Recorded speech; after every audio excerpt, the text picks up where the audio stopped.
Om Swami Narayana Namaha. Om Swami Narayana Namaha. Om Swami Narayana Namaha. Om Swami Narayana Namaha. Olá, queridos amigos, Namastê. Hoje quero contar a história de Swami Narayana.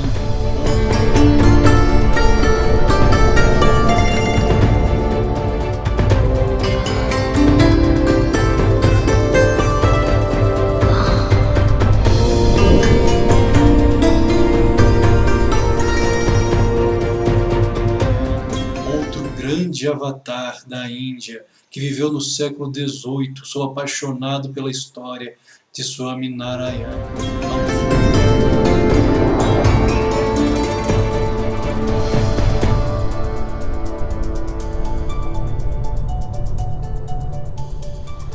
परमात्मनि yo रक्तो विरक्तो अपरमात्मनि।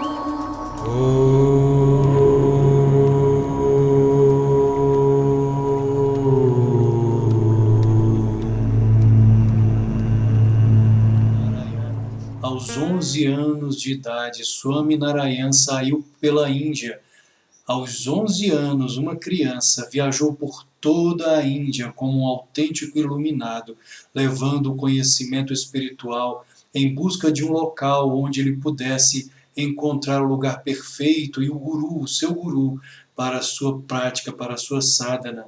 Apesar de ser ele já iluminado desde criança, os fenômenos espirituais cercam a vida de Swami Narayana, andando até mesmo pelo Himalaia em temperaturas congelantes, 40 graus abaixo de zero. Swami Narayana não sentia frio, ativando aquilo que os yogis chamam de tumo, que é o calor vital interno.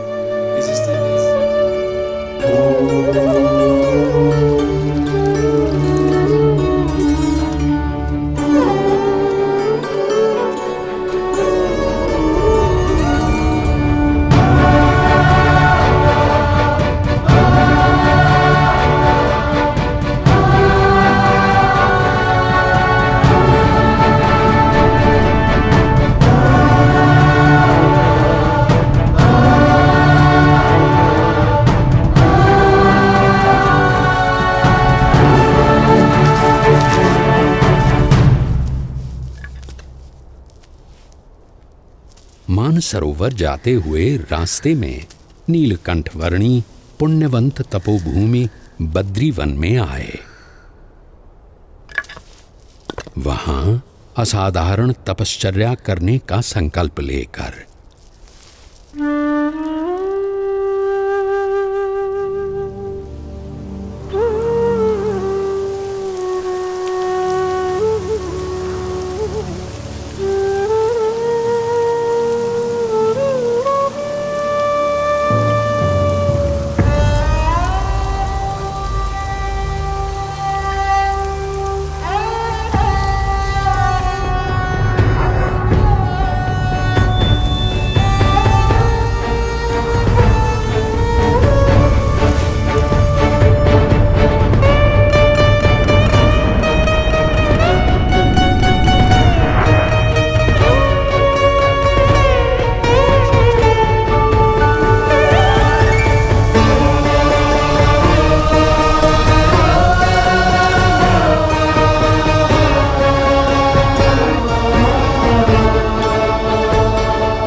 Existem desenhos animados que contam a vida de Swami Narayana. Venham comigo, vamos conhecer a vida desse grande avatar, desse grande santo, desse grande iluminado, que desde criança manifestou grandes poderes e milagres. Namastê, paz e bem. Ayodhya में बिताया और एक दिन अनंत जीवों के कल्याण हेतु यात्रा करने के लिए उन्होंने रूप धारण किया नीलकंठ वर्णी का। नीलकंठ वर्णी संसार के सारे बंधनों को त्याग कर 29 जून सन 1792 की रात को अयोध्या से निकल पड़े। जीव प्राणी मात्र के कल्याण के लिए शुरू हुई उनकी इस अद्वितीय कल्याण यात्रा के प्रथम लगभग 4 महीनों में उन्होंने अयोध्या से अमरपुर, नैमिषारण्य, बरेली, नारदवन, हरिद्वार, श्रीपुर, गुप्त काशी, त्रियोगी नारायण और गौरी कुंड आदि स्थानों से होते हुए केदारनाथ की यात्रा की। केदारनाथ से सीधे बद्रीनाथ जाने का अति विकट रास्ता पार करके उन्होंने बद्रीनाथ की यात्रा की और शीत ऋतु में बद्रीनाथ से ज्योतिर्मठ होते हुए नीलकंठ वर्णी मानसरोवर की ओर बढ़ चले।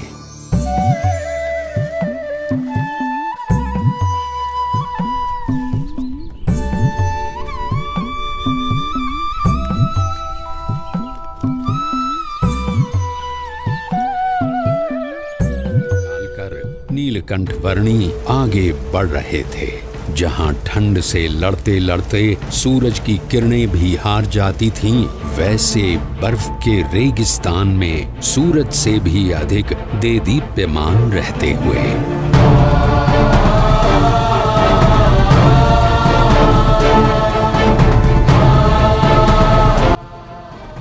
Durante sua jornada, Nilkant Varni, nome que adotou durante a sua peregrinação, dominou o Astanga Yoga em um período de 9 meses sob a orientação de um mestre yogi idoso chamado Gopal Yogi.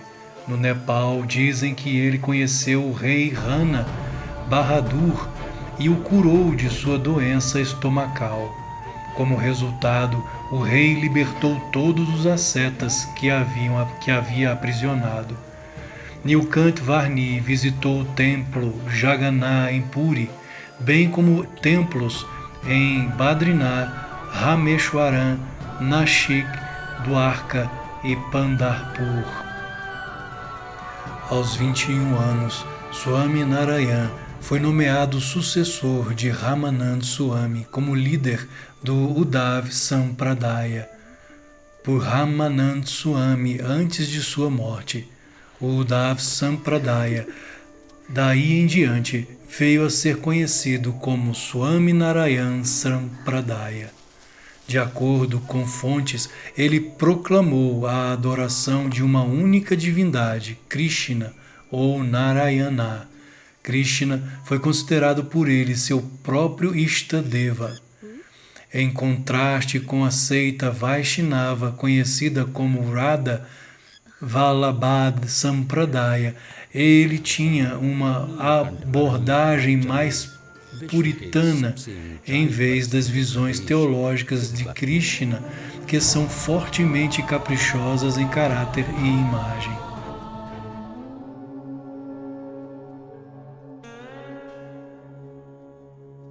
Neelkanth वर्णी ने अपनी यात्रा को जारी रखा।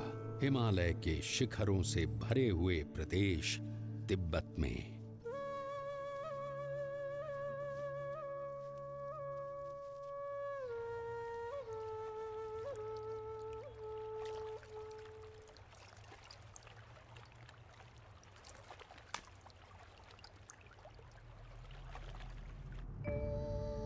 हिमालय के उत्तुंग बर्फीले पर्वतों का विश्व तिब्बत, जिसकी औसतन ऊंचाई 16,000 फीट है और जो विश्व की छत कहलाता है, वहाँ शीत ऋतु में 0 से नीचे 40 अंश तक के तापमान में नीलकंठ वर्णी अकेले मानसरोवर की ओर बढ़ रहे थे।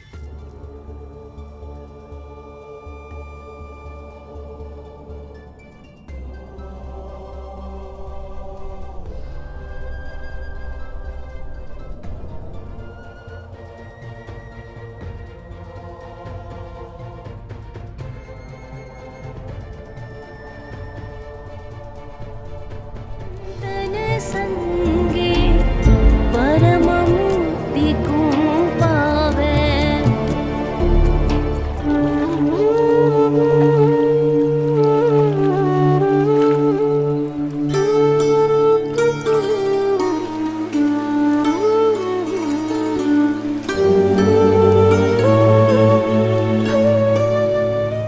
ज्योतिर्मठ से मानसरोवर की यात्रा शुरू करने के लगभग 4 महीनों के समय में नीलकंठ वर्णी आ पहुंचे कैलाश पर्वत के निकट स्थित क्षेत्र में।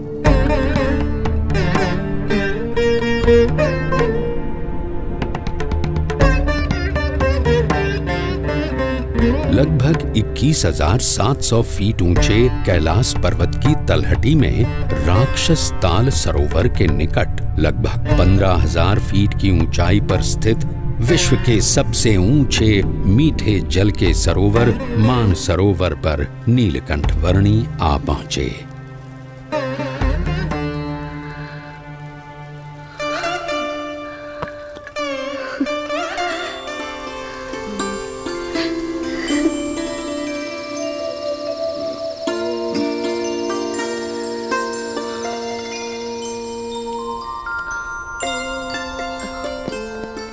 Em 1830, como ocorre a todos os iluminados, Swami Narayan deixou o mundo conscientemente, reuniu seus seguidores e anunciou a sua partida.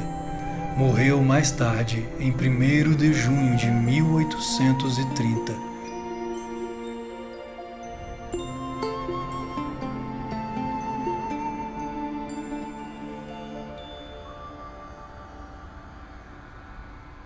धर्म नियम और भक्ति क्रियाओं के पालन में कोई भी समझौता न करके नीलकंठ वर्णी मुमुक्षु मात्र के लिए जैसे एक उदाहरण प्रस्थापित कर रहे थे। जहां शीत ऋतु में पीने के लिए भी पानी की व्यवस्था उपलब्ध नहीं थी, वहां भी स्नानादिक नित्य नियमों का पालन करते हुए भक्ति पूर्वक नित्य पूजा के नियम को भी दृढ़ रखते हुए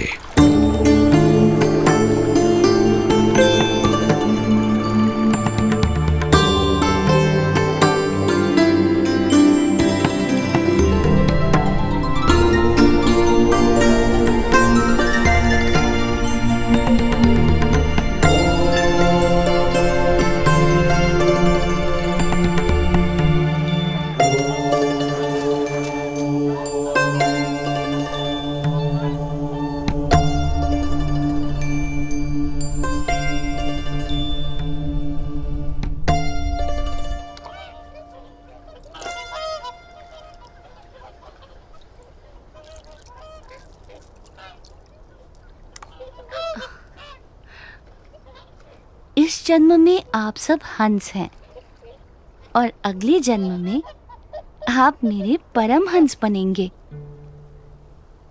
इस जगत में साधुत्व के जो परम विशिष्ट आदर्शों का सृजन होगा, उसका आप सब हिस्सा बनोगे। पश्चिम दिशा में मुमुक्षु मेरी प्रतीक्षा में है।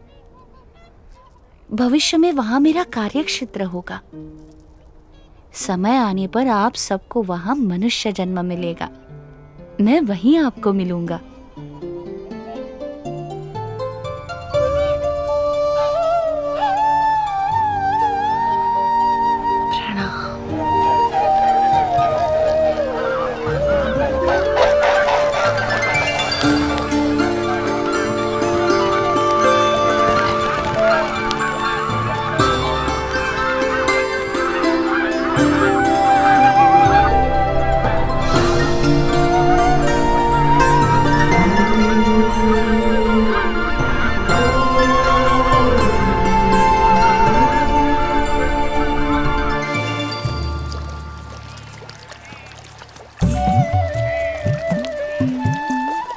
शीत ऋतु तिब्बत प्रदेश में बिताकर नीलकंठ वर्णी पुनः बद्रीनाथ जाने के लिए निकल पड़े।